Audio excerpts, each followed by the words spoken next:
कोकशे के पास से आ रही हूँ। बहुत बेहतर है माशाल्लाह। जल्द ही वो होश में आ जाएगी।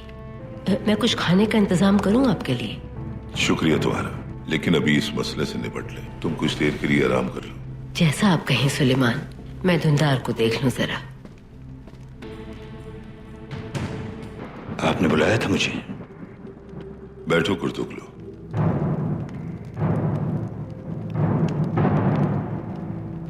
क्या बात है?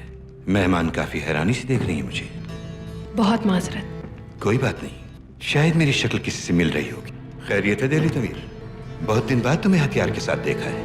अगर एक हथियारों का कारीगर किसी जगह हथियार लेकर जाए तो इसका मतलब वो जगह महफूज नहीं।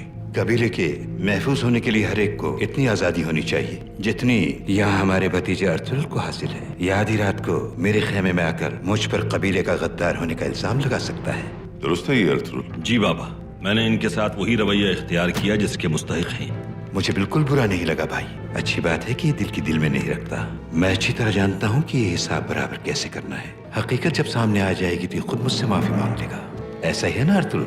जो अल्फाज कहे मैंने उनमें से जरा सा भी वक्त आने पर साबित हो जाए अगर, तो फिर उस वक्त गद्दार का सर कलम करना हर किसी का फर्ज होगा, सिर्फ मेरा नहीं। ठीक कहा तुमने। मुझे इजाजत दीजिए।